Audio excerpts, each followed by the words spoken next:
This video is by request from one of my subscribers, Guy Verney. Guy wrote a couple months ago, rivet panels. I have no trouble doing the rivets like recessed and shading, but I have real trouble actually making the plates look overlapped. I've tried line tape and stuff with various types of shading, but I just can't make it look right. Obviously, one plate over another would have a step, but it just looks flat. I suppose it should be simple, but I just can't make it look real as though you could feel it. Any advice or tutorial would be great. Many thanks, Guy. Sorry for being a pest. First of all, Guy, you're not a pest at all. I appreciate all my subscribers and viewers. I apologize for the wait. Thank you for your patience.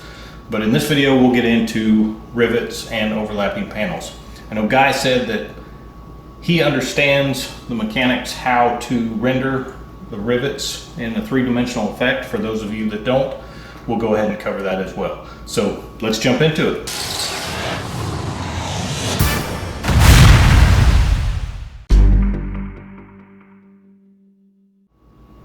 To begin, you can paint or render faux rivets on any color you like. Traditionally, you will see this effect more on a metallic silver or a metallic aluminum base. For a couple reasons, I've decided to use a metallic silver for this demonstration. A lot of times you will also see a faux brushed aluminum effect with rivets and panels. I have done that to this panel. Remember that I use water-based Createx products. So this is all auto wear aluminum base, both coarse and fine silver. I've also got some hot rod sparkle mixed into it and a little bit of transparent black for the brushed aluminum effect. It's difficult to see the water-based effects until it's been cleared and it's under good light. So you won't necessarily see all the metallic, the shine, the pop in this panel until it's actually been cleared and in the sun. Keep that in mind when you're painting. Traditionally, the rivets are done with a white and a black or a transparent black. There's nothing wrong with using that method, especially if you're not using a metallic base, but there are better ways to do it, I think. So we'll start out by, I'll mask off a corner of this panel and I'll show you the traditional method, and then I'll show you a couple other methods, and you can pick what works best for you. Okay, I've got this panel masked off. One thing worth noting before we get started here is anytime you're working with a specialized coating like a metallic or a pearl, especially if you're using water-based paint, it's a very good idea to use an intercoat clear prior to any masking. If you don't, there's a good chance that you will peel some of that metal flake or pearl off of the panel when you remove your tape or whatever masking materials you're using. For this panel, I sprayed a couple coats of Createx transparent base prior to masking it off, and I allowed that to dry for about 24 hours. When it comes to three-dimensional effects, the very first thing you need to decide is where is your light source coming from. Once you decide where your light source is coming from, pay attention to it. Follow it. That's your Bible from then on. It's not hard to lose track of where you're at, especially if you're working on a vehicle where you've got to do 1,000 rivets. I've seen in the past other artists where the highlight on the top of their rivet head will start to drift around the rivet head. That shouldn't happen. Your light source and your shadow should remain consistent throughout the work. The only thing that would change that is if you move to, from a side body panel to the hood, that may change your light source. But if you're just working on a flat panel, it should remain very consistent. So keep that in mind. My light source will be coming from the top left, and so the shadows will be down here, and the light or the highlights will be coming from this area. So on this first panel, I just want to show you the traditional method for painting a rivet using white and a transparent black. It's actually Wicked Detail Opaque White, and I'm using Auto Wear Transparent Black. So to begin, let me get some paint in my airbrush. And there are a number of ways you can do this. For simplicity's sake, I'm going to use the Big Shield, which has these circle cutouts in the middle of it, which come in very handy. Again, I'm just going to do one rivet. So if our light source is coming from there, then the top left of the rivet will have the highlight. And notice I'm spraying off of the mask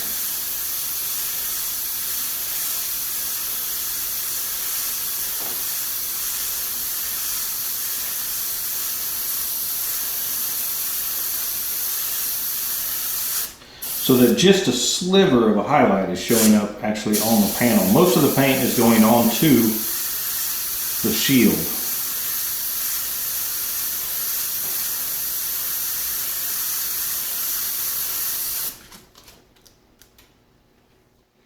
That looks pretty good.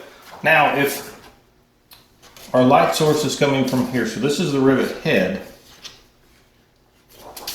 So anytime you use a pop rivet or a rivet on a thin aluminum panel or thin sheet metal, it will normally distort that metal to some degree.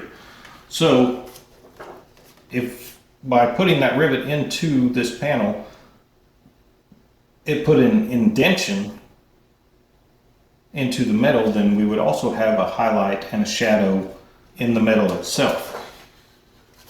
So I would come in and put just a highlight on the bottom side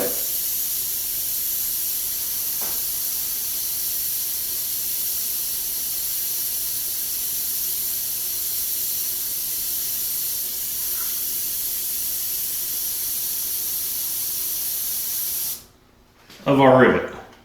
And now I will switch to the transparent black.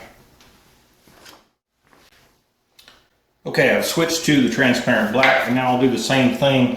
Whereas we put the highlight in the sheet metal surrounding the rivet, now I'm going to add just a little bit of a shadow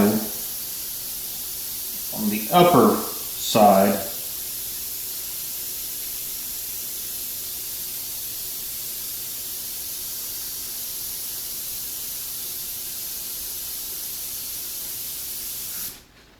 that should work.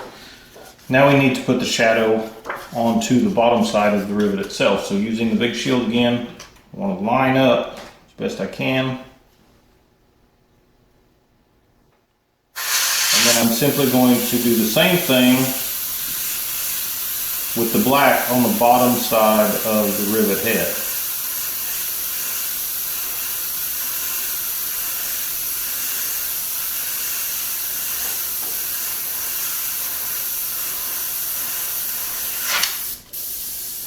A pop rivet will sometimes have the hole in the center of the rivet. You can do that with a stencil as well. It has a smaller hole on this stencil that you can line up. Here's the problem with trying to do that with a shield, is once you start spraying one or a couple of these, your shield is going to get covered in paint. And that's not going to allow you to be able to see to line up on the next rivets that you're doing. So I think it's easier just to do it by hand.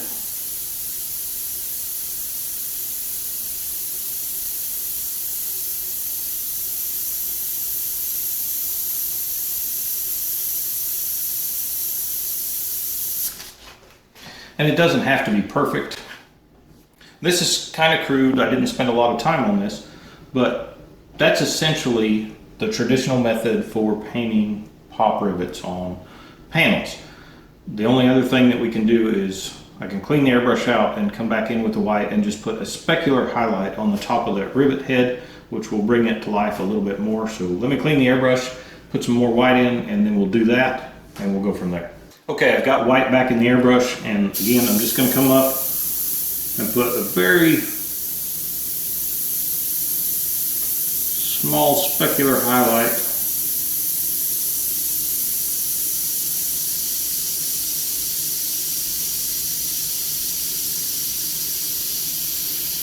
on the top of the rivet head. And that's essentially it. Now, under the lighting conditions of my studio, this looks absolutely fine. And if we had painted this over any solid base coat, something without any specialized metallic or pearls, it would look fine in the studio as well as outside under the sun after we put clear coat on it. The problem I have with the traditional method when you're working over a specialized base coat, like a metallic or a pearl, is we're using opaque white.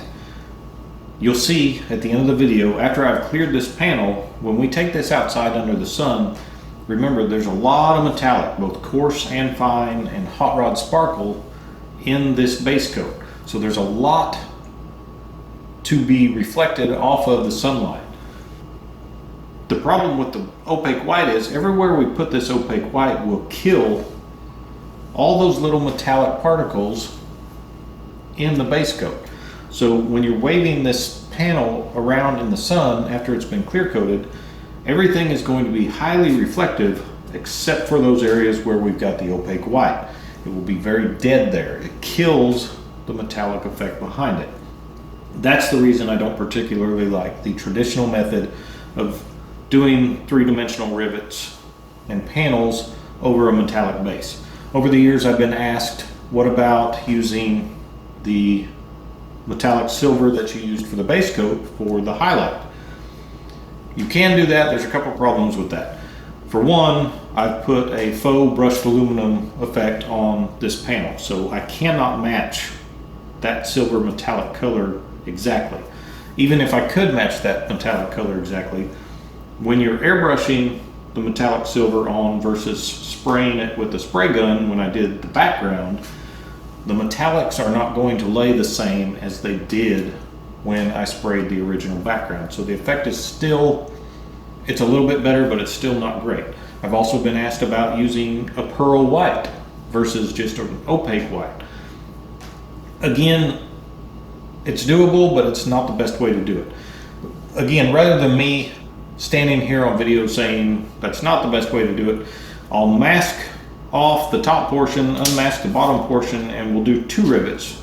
On the bottom portion, I'll use the silver base coat for the highlights on one rivet, and then we'll use an opaque white for the highlights on the other rivet. And that way you guys can see the difference between the effects. Okay, I've got the upper end of this side of the panel masked off.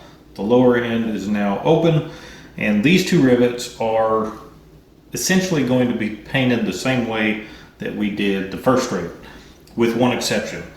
Because we're using auto air aluminum base, the fine aluminum base for the highlights on one of these rivets, and I'll use auto air pearlized white for the highlights on the other rivet, I'm going to change it up just a little bit and start with the transparent black first. And the reason behind that is because for the silver highlights, we're painting silver over silver. It's going to be more difficult to see where you actually place that rivet to begin with if you start with a silver. Same thing with the pearlized white. Pearlized white is not very opaque. It takes a few coats to actually get coverage to where you can see it. So it'll be easier to start with the black so that I can see where the rivet is. So with the auto air transparent black,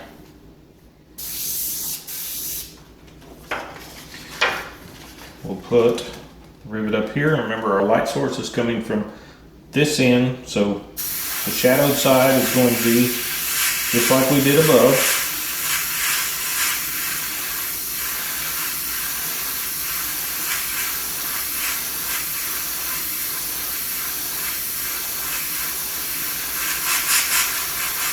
And again, the majority of the paint I'm putting onto the shield itself. It's just a small sliver that actually winds up being on the panel. I'll try to line these up somewhat in line with each other.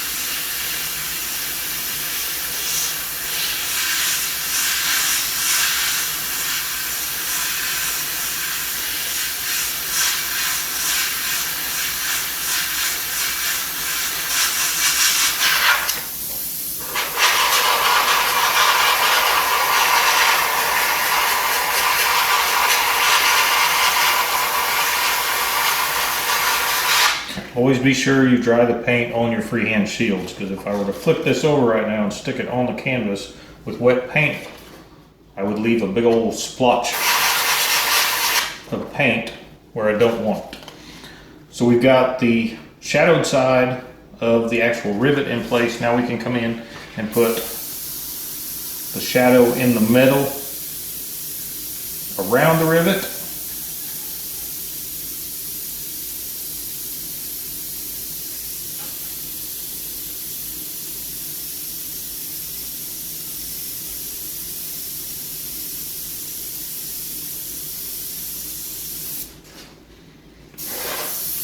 looks good.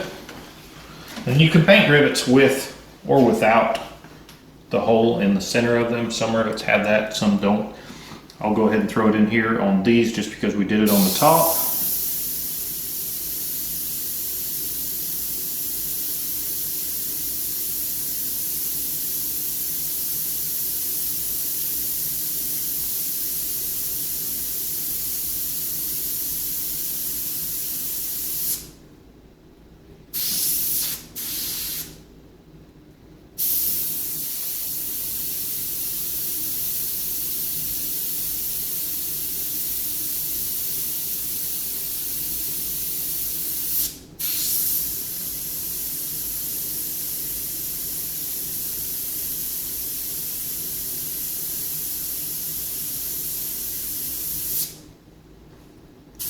There we go. So I'll clean out the airbrush and we'll put the aluminum fine highlights up here and we'll use the pearlized white on the lower. Okay, I've got aluminum fine base coat in my airbrush. So same deal as before. I'm going to try to line this up as best I can with the big shield and then add the highlight to the upper left side of this rivet.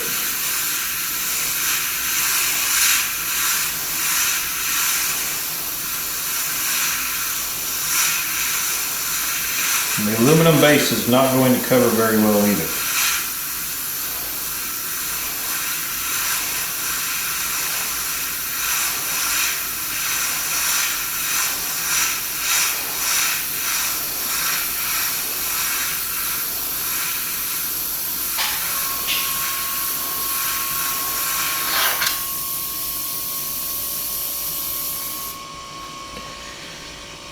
And then to add the highlight in the distorted metal around the rivet,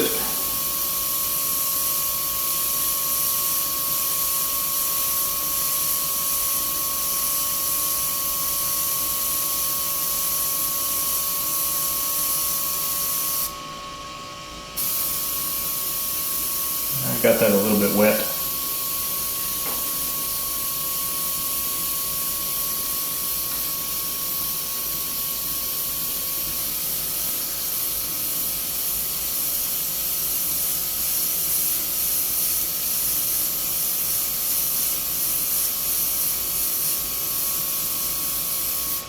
But this is just a test panel, so it's not that big of a deal.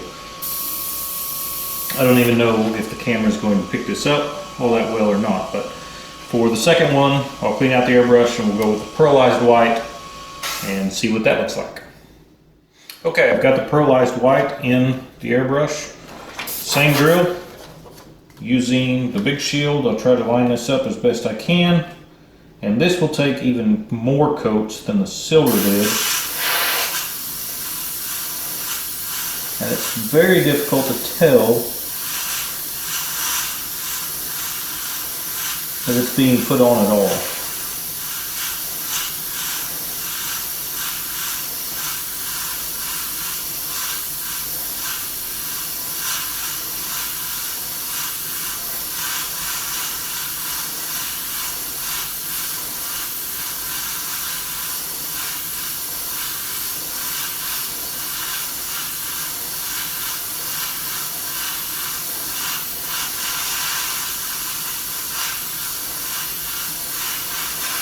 Like with the nature of a pearl, you're only going to see it when the light hits it just right. For the highlight, I have to get down where I can see where I'm actually putting the paint down so I don't get too heavy like I did with the silver.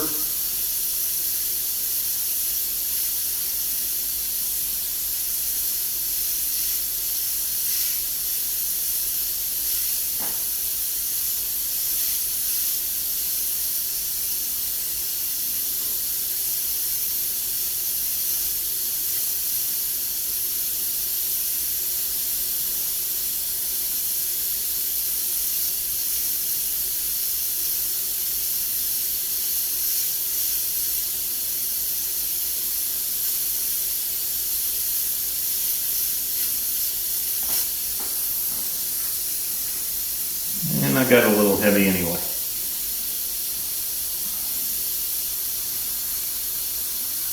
With the super light coverage, either with the pearlized paint or the aluminum base, it's very difficult to tell, especially in these lighting conditions, where the paint is actually landing on the canvas. That's another reason why I don't particularly prefer this method. Now, the silver sort of covered some of our black shading on the rivet head itself, so I'll come back in with the black, readdress that, and then we should be good as far as these two rivets are concerned. So I've gone back to black, and I'll just kind of clean up this upper rivet, reestablishing the shadow on the bottom side.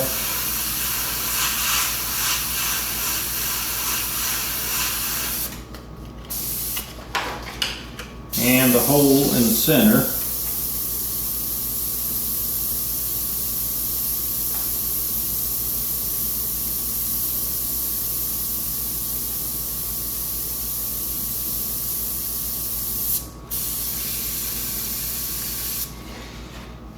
And I'll share two other little tricks quickly with this, because these highlights are hardly noticeable at all. You can actually take, this is the 360 shield, and put just a sliver of a shadow right underneath the rivet on the upper portion.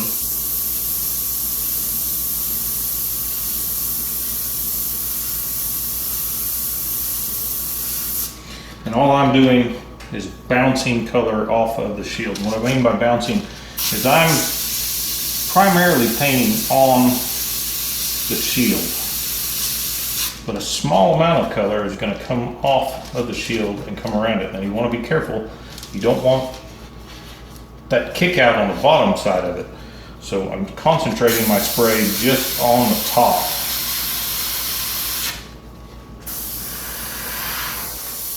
And that'll set off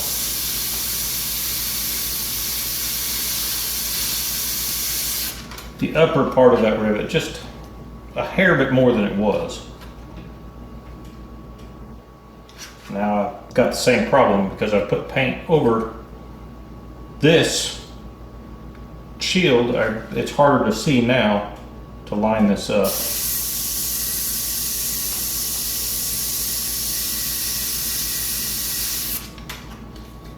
And I'm a little off. Another trick you can do, because especially with the aluminum base, you can't hardly see the highlight there, so you could take another end of this shield, and I'm going to hold it slightly away from the canvas and do the same thing. Just barely bounce a little bit of color off of that, and that gives you a shadow on the other end of that highlight. You got to be very careful with this. You don't want to overdo it, just a tiny bit. But that's essentially how I would paint the rivets, with the aluminum base for the highlights or the pearlized white for the highlights.